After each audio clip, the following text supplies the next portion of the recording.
So we're with Reece Russell today. How's it going? Very well, and yourself? Good, thank you. Can you give us 3 pointers that every student coming out of the media industry should keep in mind? Yeah, look, you got to really hustle.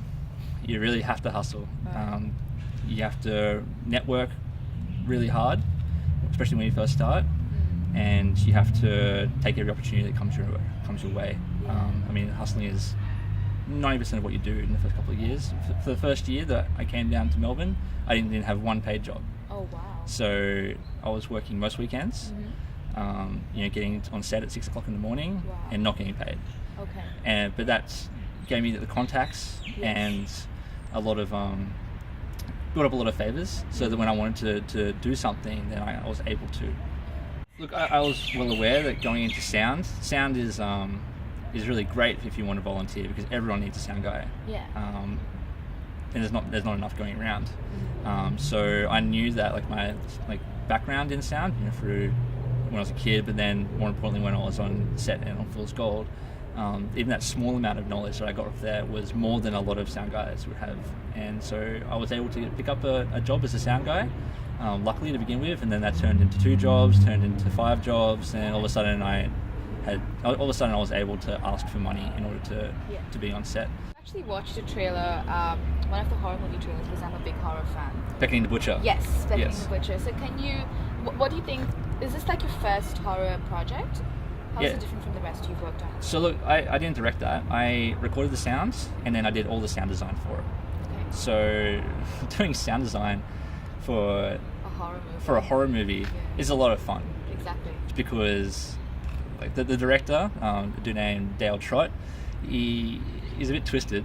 He's a really good guy, but I remember when we were the last night of shooting, we were all super tired. We were sort of freaking out, but we were all still pumped up. Yeah. And he was getting into the mindset of the butcher, who's a spirit, who they summon basically, and then he kills them all one by one in true horror fashion. What do you think are the necessary criteria for someone in your position? You have to have drive. You have to be a bit of an entrepreneur, for sure. You can't just lay back and hope that things are going to go your way. You have to hustle, as I said. You really have to want to learn all the time, because there's so many guys out there who are trying to compete with you.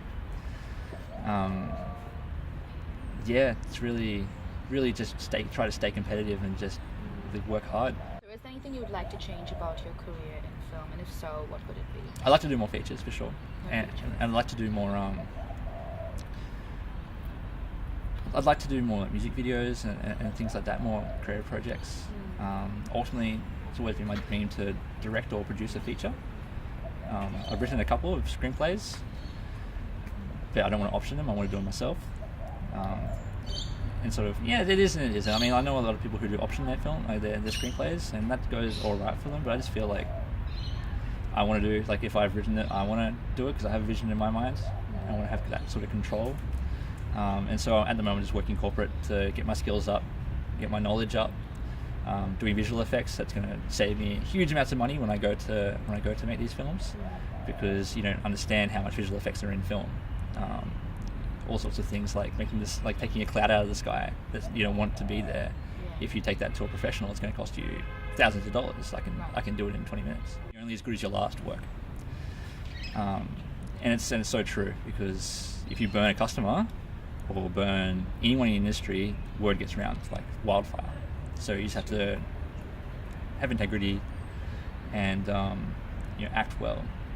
What do you think are your pet peeves about film producing? Pet peeves. People who say they're going to do something but don't. Okay. That pisses me off. Should I say that? I can't say that. Yeah. It's fine. You can say that. Yeah. It's Go fine. for it.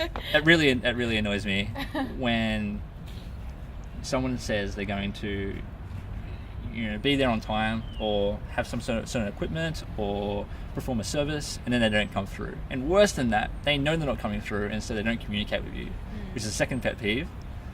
Poor communication is so bad in this industry, because if you can't communicate, then you can't work doing this stuff. So finally, what would you recommend about like just getting out there and promoting your work? Look, choose something. Ultimately, if you want to be an AD, be an AD. If you want to do sound, do sound. The only way you're going to be able to get into this industry is to just do it.